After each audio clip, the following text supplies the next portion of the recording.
कि जो भक्त, जो व्यक्ति जिस तरह से मेरा भजन करता है, मेरे बारे में विचार करता है, जिस तरह से वो मुझे पाना चाहिए, मैं उस तरह से उसको प्राप्त होता हूँ।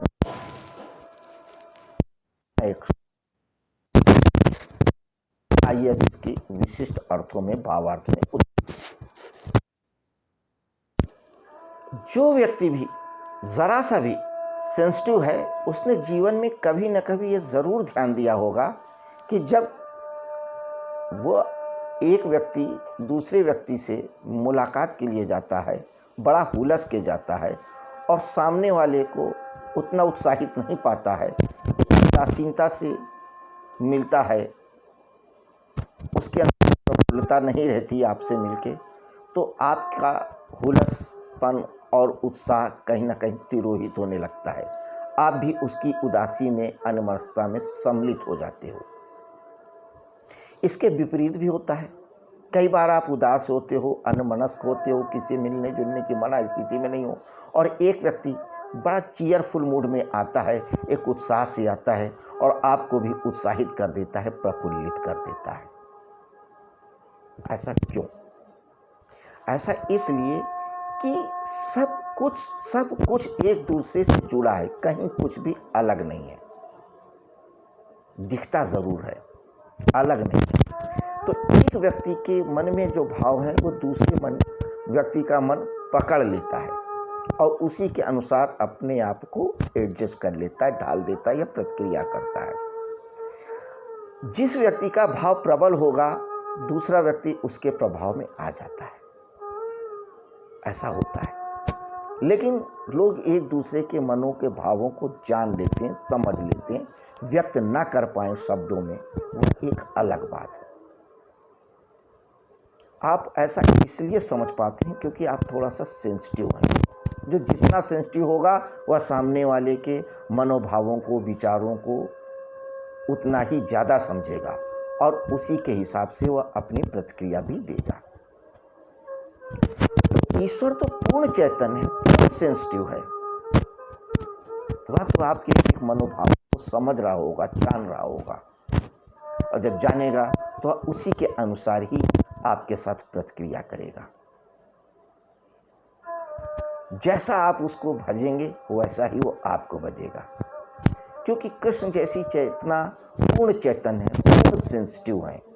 वह आपकी भावनाओं का पूरा ख्याल रखते हैं। आप अगर उन्हें धन के रूप में पूजते हैं तो वह धन के रूप में मिलता है, विद्या के रूप में पूजेंगे तो विद्या के रूप में मिलेगा, मान सम्मान के रूप में भजेंगे तो मान सम्मान के रूप में भजेगा,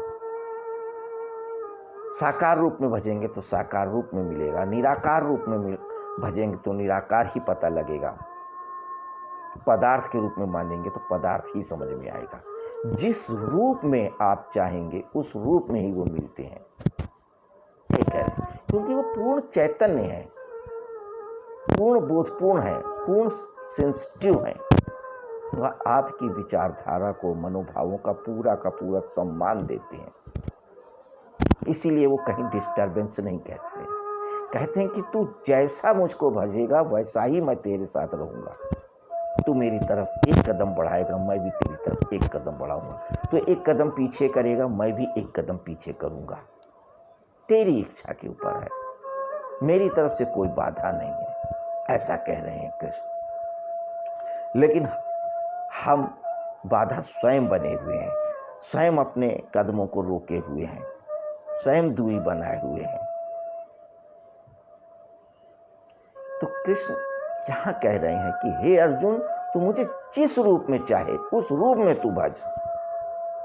मित्र के रूप में, सखा के रूप में, गुरु के रूप में, मार्गदर्शक के रूप में, ईश्वर के रूप में, अनीश्वर के रूप में, साकार रूप में, निराकार रूप में, जिस रूप में चाहे उस रूप में तू भज। मैं तुझको उसी रूप में मिलूंगा, उसी तरह से मिलूंगा।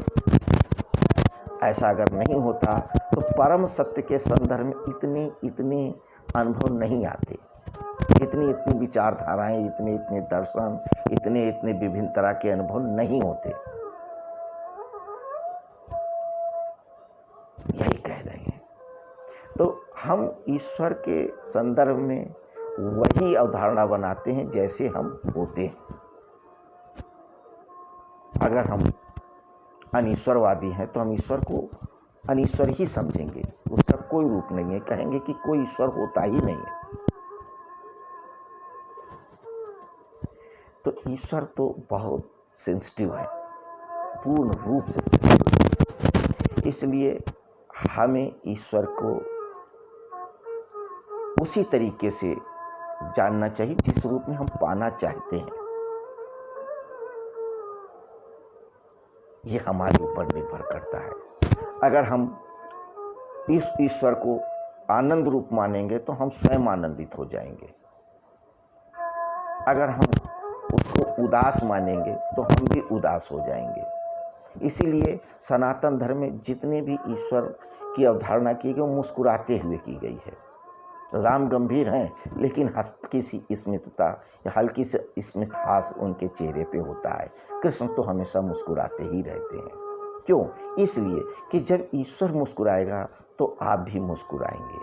तो इस ईश्वर के संदर्भ में जो अवधारणा हो हमारी, वही ईश्वर हमें देता है, वैसा ही हमें दिखाई पड़ता है, वैसा ही हमें अनुभव में आता है।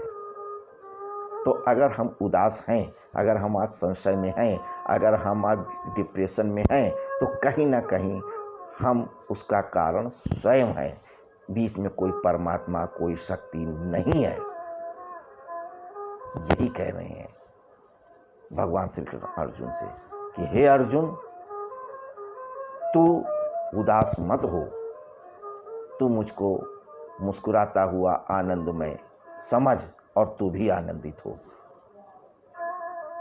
जैसा मैं संशय रहित हूं वैसा ही तू भी संशय रहित हो जाएगा। तो हे अर्जुन, तू ऐसा जान कि मैं भक्त के अनुरूप ही प्रकट होता हूं, समझ में आता हूं। ये 11वें श्लोक की देशना है। यही उनके कर्म की दिव्यता है, विशिष्टता है कि कृष्ण अपनी अलौकिकता नहीं बता रहे हैं कि मुझ में कुछ ऐसा विशिष्ट है, ये करना चाहता हूं। विशिष्टता तो आपके अंदर ही है।